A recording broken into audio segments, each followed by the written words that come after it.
Прывітанне. З вами канал Свабода Прэміум. Я Юрый Дракахруст, а таксама наш сённяшні госць, доктар палітычных навук, дырэктар Інстытуту палітычнай сферы Андрей Казакевич. Андрей, прывітанне. Вітаю. Учора Лідія Ярмошина, старшыня Цэнтральнай выбарчай камісіі, паведаміла пра тое, што ЦВК пачала падрыхтоўку да канстытуцыйнага рэферэндуму. Тое, пра што яна казала учора, это такія дастаткова фармальныя па сутнасці рэчы, што рэферэндум адбудзецца хутчэй за ўсё напрыканцы лютага, што абвешчаны афіцыйна ён будзе напрыканцы студзеня, это можа абвясціць толькі кіраўнік дзяржавы Александр Лукашенко, што ўжо накіраваны запыты у Мінфін для таго, каб былі вылучаныя грошы. І прычым это адносна няшмат, там 10, здаецца, каля 5 мільёнаў даляраў паводле яе. Яна сказала, што будзе ўсё як звычайна, будзе і датэрміновае галасаванне, але моя прапанова пагаварыць все ж таки пра некія змястоўныя рэчы, якія за 4 месяцы да рэферэндуму выглядаюць ці як кот в мяху, ці то як чорная скрыня. Вось, Андрей, наколькі я памятаю, напярэдадні і рэферэндуму 96-го году, і рэферэндуму 2004 году, даволі задоўга было як бы уцямна сказана уладай, што яна хоча ад этого рэферэндуму. У 96-м годзе это канцэнтрацыя ўлады, ўсёй улады ў сваіх руках. Парадкаванне там всіх, як тады казаў Лукашенко, галінаў ствалу. А в 2004 годзе яшчэ прасцей было зняць все абмежаванні, каб Лукашенко мог тэарэтычна быць прэзідэнтам хоць вечна. Зараз 4 месяцы. Што? Пра што? Вот Лукашенко недавно сустракаўся ў нейкім шпіталі і сказаў: мы зробім, што вы хацелі. А как бы, што? Што хто хацеў? Людзі хацелі рознае. А вот, скажем так, што ён хоча? Вот вы зараз разумееце? До конца не. Адзінае відавочна, што патрэбна ініцыяваць палітычную рэформу. Па многім прычынам для ўлады гэта патрэбна, і па ўнутраным, і па знешнім. І вот нічога лепшага, як змену Канстытуцыі, в прынцыпе, нічога не было прыдумана. З пачаткам палітычнага крызісу гэта намер, ён шмат разоў быў уже пацверджаны, ён пацвярджаўся там і на Всебелорусскім народным сходзе, і, в прынцыпе, восень 2020 года все гэта гучала. То есть гэта мусіць быць вот в якасці такого першага этапа ініцыявання палітычнай рэформы. І вот ягоная фраза «вы гэта хацелі», напэўна, адресавана тым, хто хацеў палітычнай рэформы, то есть нейкіх палітычных зменаў у краіне. Хаця, відавочна, што нейкага разумення таго, як гэта будзе выглядаць, што гэта будзе, што это за палітычная рэформа, якая новая палітычная мадэль будзе прымацца. Усяго гэтага няма. То есть гэта хутчэй такая вялікая палітычная пустэча, якая не напоўнена, прынамсі пакуль, нейкім зместам. І, напэўна, напаўняцца яна будзе, так бы мовіць, па ходу. В связи з тым, што канцэпцыі няма, то, адпаведна, будзе шукацца проста нейкія такія сітуатыўныя вырашэнні. Ці сітуатыўныя нейкія канфігурацыі для таго, каб вызначаць новую палітычную сістэму. Андрей, а вот практычнае такое пытанне, ваш практычны прагноз. Калі праект, ці, магчыма, праекта, магчыма, ён будзе дапрацоўвацца, будзе апублікаваны? Бо велись нейкія размовы, здаецца, Лукашенко так вскользь сказаў, што, будзе этот праект як бы на всенароднае абмеркаванне вынесены, калі я не памыляюся, ён это казаў.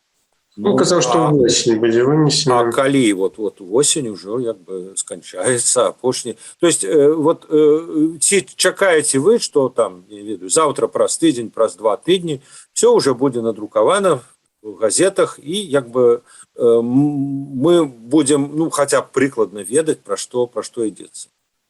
Ну, чисто інтуітивно я не чекаю гэтага. Ну, як вы правильно сказали, что першыя референдумы проходили дастаткова адкрыта. Лукашенко сам дэклараваў вот, ну, тое, што ён хоча. І спадзяваўся на падтрымку большасці. Я думаю, для яго гэта было вельмі важна з аднаго пункту гледжання, з другого пункту гледжання было ўпэўнена, тым, што ён гэту большасць мае, ён набере. Зараз, ну, сітуацыя зусім іншая, да? Пытанне, ці можна атрымаць большасць, яна, ну, гэта вельмі спрэчная. І, в принципе, у такой ситуации стратегично, ці тактично, лепш сказать, да, ну, это незручно занадто рано объявлять свой план. Это значит, что давать больше часу мобилизоваться противникам, это значит давать больше часу для того, как люди на розным узроўні все это прочитали, зразумели, что ну, на моей справе, ну, например, да, ничего в этом не будет меняться. Вось ні першае, ні другое, ну, в принципе, уладзе не патрэбна. Ну, і адзін яшчэ вельмі важны момант, які, напэўна, варта памятаць, апошнія гады, то есть гэта, в принципе, было яшчэ до 2020 года, ну, не взяла такую моду, да, беларуская улада все хаваць. Ну, вот, скажем, эти вот інтэграцыйныя карты, бясконца все абмяркоўваліся, і все ніхто не ведаў, што там такое, да, абсолютно непразрысты працэс. І тое самае мы бачым з палітычнай рэформай. Лічыцца так, што, напэўна, гэта не пытанне людзей, не пытанне грамадства ведаць, што там будзе. Вот як скажуць, так і ўсё. Да? Ну і, в прынцыпе, па многім іншым праблемам палітычнага і эканамічнага развіцця Беларусі мы бачым, што дзяржава становіцца ўсё больш і больш закрытая, рашэнні прымаюцца ўсё менш і менш празрыста. Ну і так падаецца, што сучасная вот улада, яна лічыць гэта вялікім дасягненнем, што не трэба вот раіцца там асабліва ні з кім, то есть як мы вырашым, так і будзе, і яна так, ну, прывучае вот грамадства до того, што вот, ну, не трэба патрабаваць нічога іншага. Не вашего розуму, так бы мовіць, пытання, ваше розуму, галасуйце і ўсё. Наступнае пытанне такое больш, ну, ужо, можа быць, яшчэ больш змястоўнае. Гэта тое, вот на ваш погляд, рэферэндум, калі ён пройдзе, калі ён адбудзецца, ці адбудуцца пасля яго, ці пачнуцца пасля яго нейкія паслабленні. На это многія разлікі. На это часам некаторыя прадстаўнікі, так бы мовіць, каля ўладных колаў намекаюць, што, маўляў, зараз все заціснем, ну, а потым ужо, так сказаць, дадзім нейкую палёгку. Бо зараз вот этот каток, ён каціцца, ну, можа быць, не все шпарчэй, але ён каціцца даволі шпарка. Вот, прычым, як бы, кола пашыраецца, вот днямі прачытаў навіну, чалавека аштрафавалі за лайк на экстремистские ресурсы. Нават не за тое, что у него там в телефоне был, ён лайкнул на сайте, на, адпаведна, видать, в Фейсбуку, на аккаунте гэтага самого ресурсу лайкнул. И вот плаці сотні $. Вот на ваш погляд, пасля рэферэндуму, гэта як бы скончыцца, прыцішыцца, пойдзе ўсё ж таки назад. Ну, як яно, як мы памятаем, в 2011 годзе все ж таки праз пэўны момант, праз пэўны як бы этап все ж таки гэтыя рэпрэсіі крышечку пашлі на скон. Пойдуць пасля рэферэндуму? Ну, напэўна, быў уже разлік на гэта, да? Але для того, каб гэта адбылося з логікі вот Александра Лукашенка і тых, хто зараз, ну, неяк уплывае на прыняцце палітычных рашэнняў, для гэтага мусіць адбыцца адна умова, да, для дээскалацыі. Гэта тое, што ўлада мусіць адчуваць сябе вельмі устойліва, ну і, напэўна, мець прынамсі маўклівую падтрымку большасці. І відавочна мусіць адбыцца маргіналізацыя ўсіх, хто супраць. Ну, грамадства, мовна кажучы, мусіць змірыцца і перастаць уяўляць нейкую палітычную пагрозу для дзеючай улады не перашкаджаць будучай палітычнай рэформе, там, каб все это зноў жа зладзіць для тых, хто і так зараз пры ўладзе. А што для ўлады з'яўляецца крытэрыем гэтага? Ну, мы ж з вами наконт рэферэндуму все ведаем. Як будуць фармавацца камісіі, якія лічбы агучыць Ярмошына, ці будуць там на незалежныя назіральнікі? Не будуць. Вось. Так што, як бы, а што? Вот, апытанне, калі ласка, ЭКОМ правядзе апытанне, і дакладна тыя ж у яго будуць лічбы, што і ў Ярмошынай. Людзей на вуліцах няма, пратэстаў публічных, вулічных няма. Так як улада будзе вызначаць, як грамадства да яго ставіцца? Ну, я думаю, тут все будзе, так скажем, по інтуіцыі, да? Як у нас многія рашэнні апошнія гады прымаліся. То есть гэта калі вот уже будзе адчуванне, што, напрыклад, няма актыўнасці ў экстрэмісцкіх чатах, там, именно актыўнасці, да, вот, скажем, не будзе паступаць ад МВД, нейкі там ці ад КДБ, нейкія трывожныя сігналы, што вось нейкая такая дзейнасць там вядзецца. Калі той же самае КДБ там ці іншыя спецслужбы перастануць даносіць по сваім каналам, што вядуцца да гэтага часу нейкія там вот размовы у кавярнях, у працоўных калектывах, ну, карці по сваёй сеткі, да, што застаецца вот нейкая напружанасць там, так, у грамадстве. Калі аўдыторыя незалежных, ну, недзяржаўных медыа і новых, і старых урэшце зноў спусціцца ў свой такой калідор каля там 20-25%, як гэта было до 2020 года. Ну і калі будуць іншыя прыкметы таго, што людзі супакоіліся. Вот все вот ужо як бы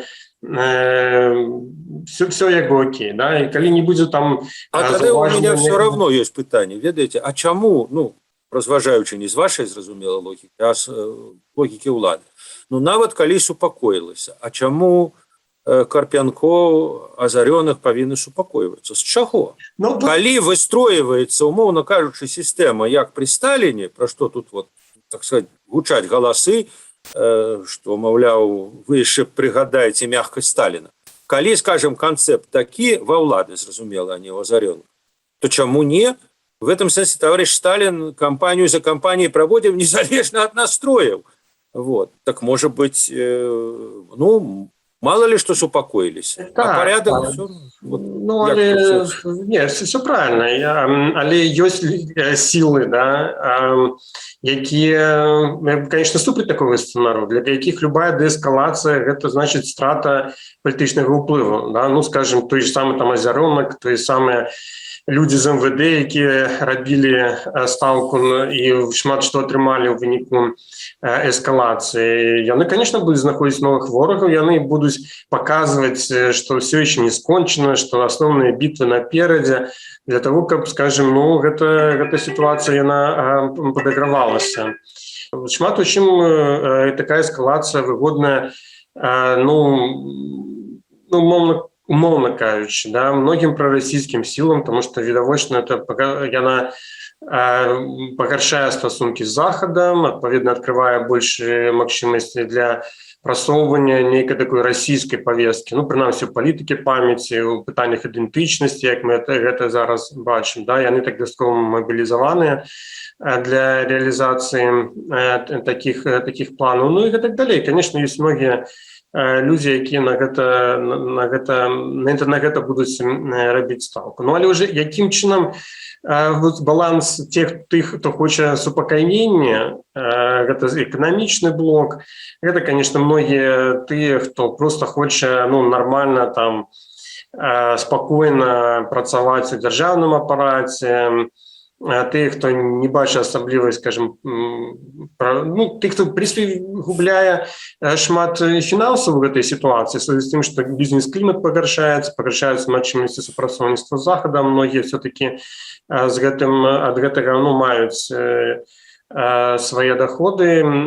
Вось, значит, гэта вот масса, да, тых, хто все-таки хотел бы деэскалации, и тыя люди, якія хотят деэскалации, паміж імі, конечно, еще будзе вельмі долгая барацьба. Ну и самая, напэўна, основная проблема для деэскалации, ну, по моим, конечно, таким интуитивным адчуванням, заключается в тым, что репрессии гэта можа быць адна з невялікіх рэчаў, якія сапраўды выклікаюць цікавасць і нейкі імпэту самого Александра Лукашенко, да? Тому што ён там пра эканоміку разважае з вялікім сумам, пра знешнюю палітыку таксама, таму это все так вот как-то непразрыста адбываецца і незразумела, да, вот якая перспектыва, але вот як толькі там заходзіць пытанне пра рэпрэсіі, пра тое, як трэба змагацца з ворагамі, то вот такая энтузіазм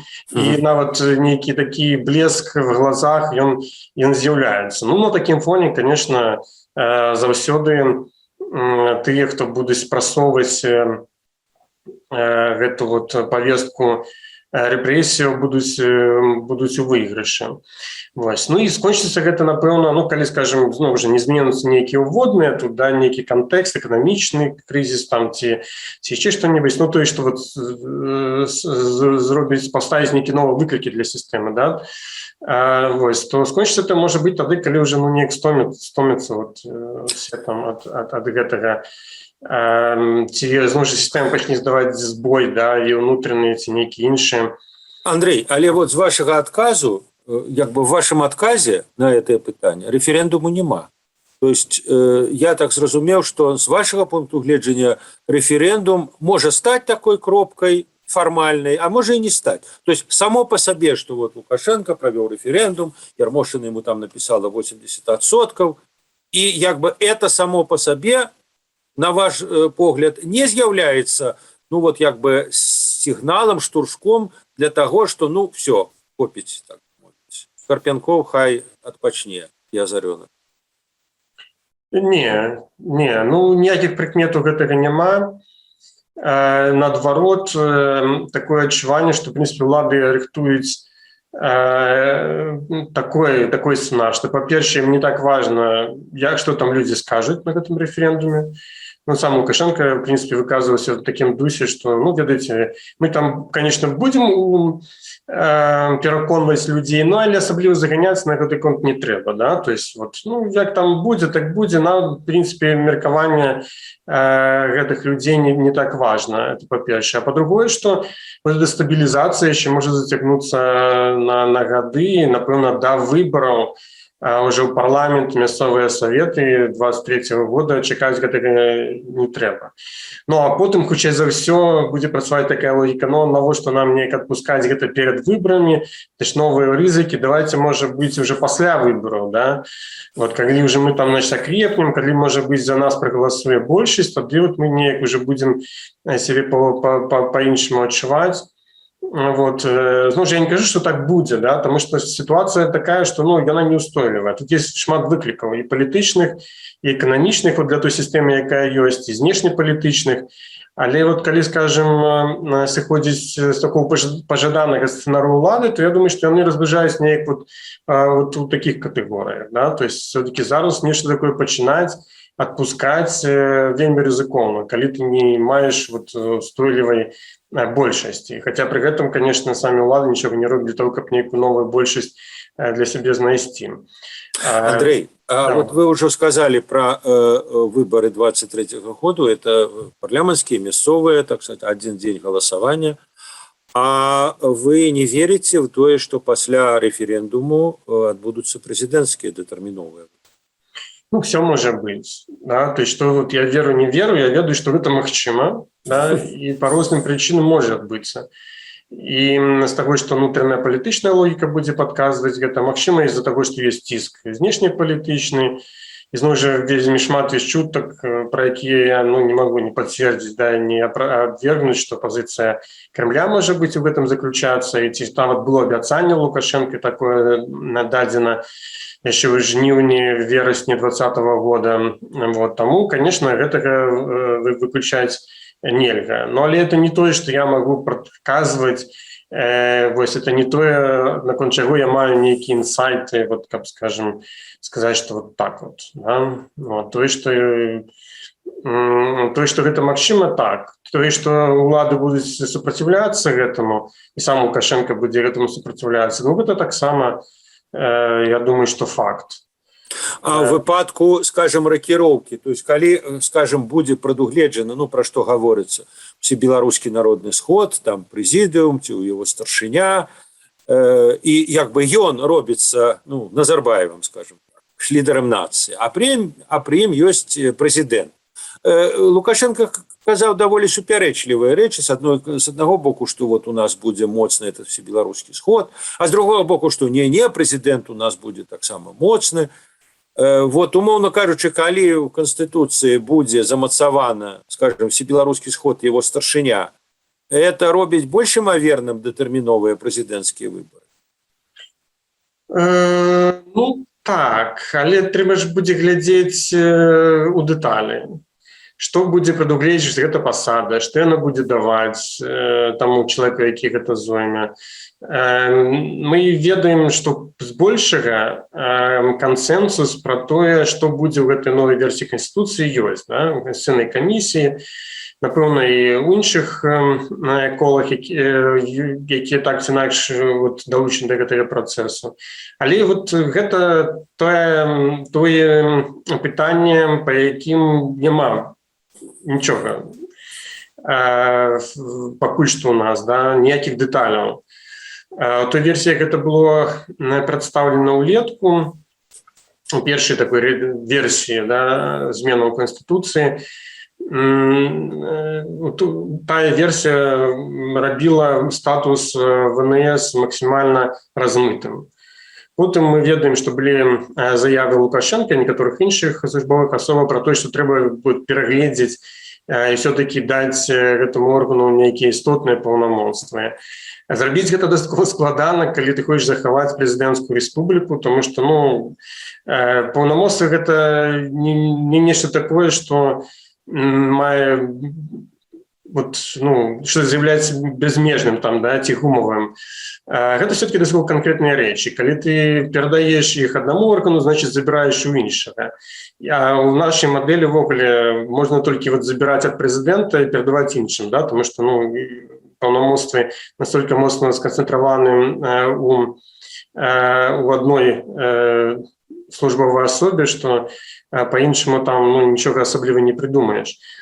І в гэтым, я думаю, вот, дарэчы, яшчэ одна такая праява з гэтай вот такой палітычнай дезарыентацыі ці палітычнай пустэчы, якую мы маем зараз на вышэйшым палітычным узроўні беларускім, што, ну, няма разумення таго, якім же все-таки чынам пабудаваць новую палітычную мадэль. Да? З аднаго прадугледжання, ну так, конечно, это мусіць быць прэзідэнцкая ўлада, тому што па-іншаму, напэўна, сябе ўявіць нешта немагчыма вот у свядомасці таго ж самого Александра Лукашенка. З іншага боку, ну да, трэба думаць пра транзіт, думаць, можа, пра нейкія альтэрнатыўныя пазіцыі, на якія можна сысці, вот, так скажем, па казахстанскім сцэнару, там, да, і пры гэтым захоўваць уплыў на ўсёй сістэме. Ну і трэба прыдумваць нейкія механізмы, як гэта, што зрабіць. У такой нармальнай, рацыянальнай канстытуцыйнай мадэлі, конечно, ніякіх такіх органаў няма. Яны ўжо даўно зніклі там, дзе былі эволюцыйна. Вось. Ну, але трэба не прыдумаць нейкую экзотыку, таму што вот так мыслі сітуацыю сам Лукашенко, і такім чынам ён, ну, думае, напэўна, все-таки придумаць нейкую такую вот мадэльку, якая б дазваляла з аднаго пункту гледжання і нейкую рэформу правесці, з іншага пункту гледжання захаваць цалкам кантроль вот, ну, у сябе уже, можа быць, як там, скажем, чалавек, які ўзначаліць гэта Всебеларускі народны сход. Вот. І все гэта, мне падаецца, адбываецца ў такім вот, ну, просто ну, такім вот бурленні, да, што вот трэба, есть разуменне, што трэба нешта такое придумаць, але дакладнага разумення того, як гэта можа быць, няма. І вот наважыцца на тое, каб все-таки выбраць нейкую мадэль, выбраць нейкі фармат новай палітычнай мадэлі, вот наважыцца на гэта сам Лукашенко не можа, таму это все зацягваць. Ну, але гэта, в прынцыпе, тычыцца не толькі палітычных рэформаў, мы паглядзім у іншыя сферы, там ад эканомікі да сацыяльнай сферы, мы заўсёды вот сутыкаліся з гэтай псіхалагічнай асаблівасцю Лукашенко, да, в связи з тым, што зараз у нас у палітычнай сферы зусім же такое ручное кіраванне, да, што вот настроі і нейкія такія вот асаблівасці на вот характеру Александра Лукашенко тым больш уплываюць на тое, як вот разгортваюцца внутрипалітычныя падзеі. Андрей, ну вы уже закранули крышечку тему России и роли России у гэтым конституцыйным будаўніцтве. Ну вось сапраўды некаторыя наглядальнікі тлумачаць вось цяперашняе абвастрэнне адносінаў і скрэнне, ну это і публікацыя дадзеных в ЦИОМа і выказванне журналіста Пустовога і інтэрв'ю Ціхановскай, дарэчы, Эху Москвы і шмат вот всяких таких падзеяў, якія сведчаць пра тое, што непросто зараз складваюцца адносіны паміж Пуціным і Лукашенко. І некаторыя выказваюць версію, што, так бы мовіць, Паніковскі парушыў канвенцыю, Лукашенко парушыў тыя абавязательствы адносна Конституцыі, которые он даваў яшчэ в верасні мінулага году. Ну и вот зараз Москва, так сказать, его призывает к парадку. Ці верыце вы в такую версию? Ну, я думаю, это не пытанне веры, да, допускаць гэта можна. Верыце, ведаеце, робіце выснову. Кепскія стасункі паміж Пуціным і Лукашенко, гэта ўжо не навіна, і гэта цягнецца доўгія гады. Тое, што зараз адбываецца, ну, напэўна, упісваецца проста ў агульную логіку гэтых стасункаў. Конечно, як толькі ўзнікаюць праблемы двухбаковых стасункаў, Москва так вот крыху, так мягенько нагадывая, да, что вот что-то там было, ну и показывая свои магчымасці, в принципе, да, у гэтым поле, потому что яе магчымасці ўплываць на беларускую ситуацию огромные, асабліва зараз, калі, скажем, вот стасункі з Захадам фактично разорваныя, а адказаць Менску практычна няма нічым, да, потому что нават на ўзроўні ідэалогіі, я уже не кажу на ўзроўні эканомікі і палітыкі, все завязано на Россию, все завязано на вот расійскія наратывы, на сяброўства і падтрымку России и так далее. Тому, да, вот такі вот осторожный тиск, осторожная демонстрация. Але все ж таки это тиск як бы за что? То есть это за то, что не хочет интегроваться, за то, что не хочет на некие экономичные заступки, ці все ж таки за что? За Конституцию. Ну, тут мы идем уже, конечно, у спекуляции, потому что все непрозрыста. И магчыма комплексе, магчыма ёсць нейкія пытанні, якія хацелось бы России вырашыць и подписать четвертого, что-нибудь пригожее, да, там, не ведаю, про податковую систему, там, ці там про кредитную политику.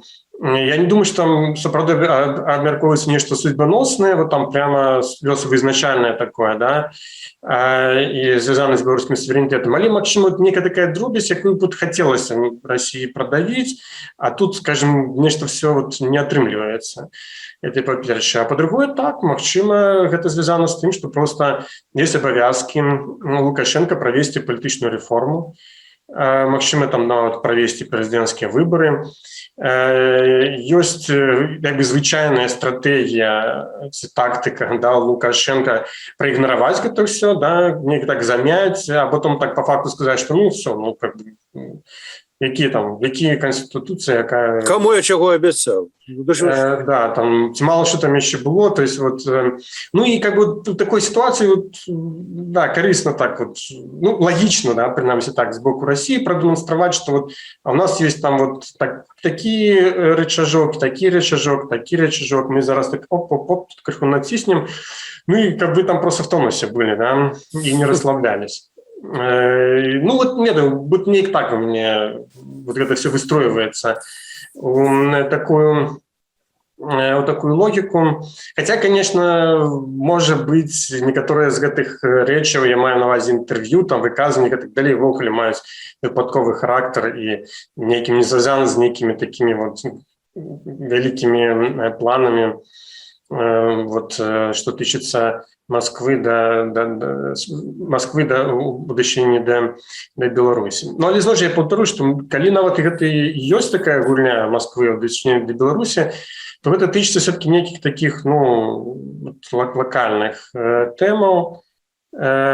І тут не думаю, што ну, вот ёсць гатоўнасць России абвастраць.